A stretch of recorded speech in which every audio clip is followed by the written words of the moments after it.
Alors, on s'est sans doute tous déjà posé la question, qu'est-ce qui fait l'âme d'un endroit? Est-ce que c'est son paysage, son histoire, ou peut-être les gens qui y vivent? Aujourd'hui, on va essayer de comprendre ça en partant à la découverte de Meyreuil. C'est une commune en Provence qui, vous allez voir, a une histoire vraiment fascinante à nous raconter. Une histoire qui va bien au-delà de la simple carte postale. Ah, ce paysage, on le reconnaît tout de suite, bien sûr. C'est la montagne Sainte-Victoire.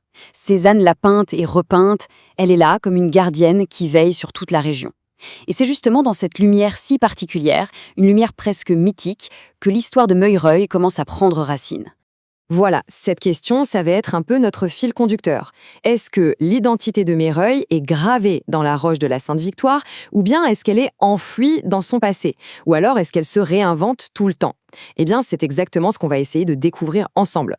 Bon, pour commencer, il faut bien commencer quelque part. Alors partons de la base, la géographie. Parce que pour vraiment comprendre l'âme d'un lieu, la première chose à faire, c'est de regarder où il se trouve sur la carte. Et vous allez voir, la position de Meyreuil, elle est loin, très loin d'être anodine. En fait, ce qui définit Meyreuil, c'est un peu un grand écart géographique.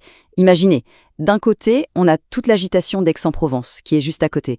Et de l'autre, le silence, le calme de la Sainte-Victoire. Et pile au milieu, on a la rivière, l'Arc, qui serpente et qui dessine le territoire. C'est ça, Meyreuil. Une ville de contraste, et ça, on le voit dès le premier coup d'œil. Et cette géographie si particulière, elle ne s'arrête pas aux frontières de la ville. Non, non. À l'intérieur même de la commune, on découvre quelque chose d'assez étonnant. Meyreuil n'a pas un seul visage, mais trois. Oui, trois visages bien distincts. Trois quartiers, trois ambiances différentes, qui ensemble forment une seule et même ville. C'est vraiment fascinant de voir comment la ville est organisée. D'abord, il y a Meyreuil Village. C'est le cœur historique, un peu perché, très calme. Ensuite, on a le plan de Meyreuil. Là, c'est tout l'inverse, c'est beaucoup plus animé, c'est le centre économique, la vie sociale. Et pour finir, il y a le Canet, qui a toujours été un carrefour, un lieu d'échange sur l'ancienne route nationale. En gros, on a la mémoire, le dynamisme et le commerce, trois facettes qui cohabitent. Regardez-moi cette place de l'église. On sent tout de suite l'atmosphère du vieux village, pas vrai? C'est le centre historique, à la fois administratif et spirituel. C'est vraiment un de ces endroits où on a l'impression que le temps s'écoule un peu plus lentement, loin, très loin de l'agitation du reste de la commune. Bon, on a vu la géographie, maintenant plongeons dans l'histoire. Parce que, sous la douceur apparente du paysage provençal, eh bien le sol de Meyreuil, il est littéralement chargé de récits. Et des récits, vous allez voir, aussi surprenants que contrastés. Le contraste est juste incroyable. D'un côté, on a une histoire d'amour, une romance presque sortie d'un roman, celle de la Belle du Canet, une certaine Lucrèce de Forban-Solier au XVIIe siècle. Et de l'autre côté, quelques siècles plus tard, c'est la sueur, le bruit, la poussière des mines de charbon. Un monde complètement différent qui a façonné la région et ses habitants pendant des générations. Ce paradoxe, il est vraiment saisissant. Pensez-y une seconde. D'un côté, on a l'industrie lourde, les énormes chevalements des puits de mines qui crachent leur fumée noire. Et de l'autre, quasiment au même moment, on a un peintre, Cézanne, qui s'installe au bord de la rivière pour essayer de capturer sa douceur, sa lumière. C'était ça, Meyreuil. Deux mondes, deux visions complètement opposées qui se sont côtoyées au même endroit. Alors, la question c'est, tout cet héritage, toute cette histoire complexe, qu'est-ce que ça donne aujourd'hui? Eh bien, pour le savoir, il faut s'intéresser à la culture contemporaine de Meyreuil. Parce que Meyreuil, attention, c'est tout sauf une ville dortoir. Ça bouillonne de vie, de culture, d'associations. On y trouve de tout. Des choses très traditionnelles, très provençales, comme les crèches de Noël par exemple, mais aussi des initiatives beaucoup plus modernes, comme des cafés psy. C'est vraiment la preuve d'une communauté qui se rassemble, qui partage et qui innove. Et ce qui est super intéressant, c'est que le lien avec le passé, il est encore très fort. Prenez un exemple, le festival de blues. C'est un des grands événements de la ville. Et ce n'est pas du tout un hasard si c'est du blues. Le blues, c'est la musique du travail difficile, de la sueur, de la solidarité ouvrière. Ça fait directement écho à l'histoire des mineurs de la région. C'est une façon, en fait, de transformer un héritage industriel qui a pu être très dur en une force culturelle bien vivante aujourd'hui.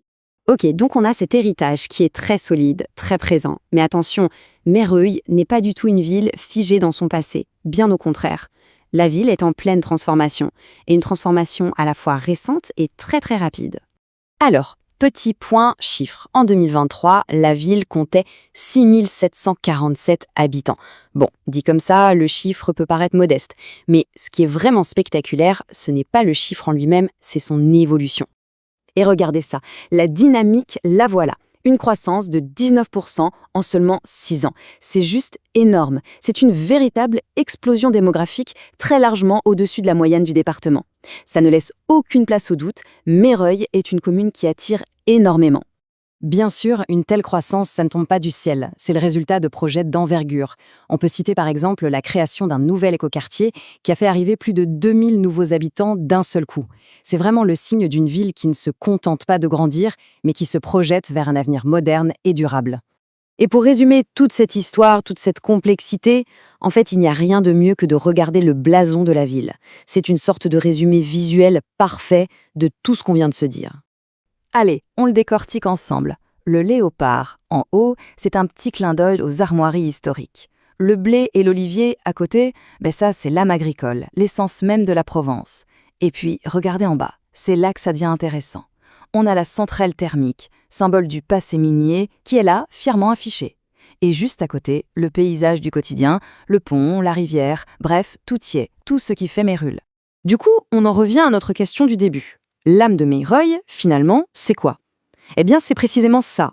C'est ce mélange, cette tension presque créatrice entre toutes ces facettes. Le vrai grand défi pour l'avenir, ça va être de réussir à faire dialoguer tout ça. Ses racines provençales, son passé industriel si fort et son futur qui s'annonce très dynamique. Le tout sans perdre l'équilibre. C'est un défi, c'est sûr, mais un défi qui est à la hauteur de son histoire si riche.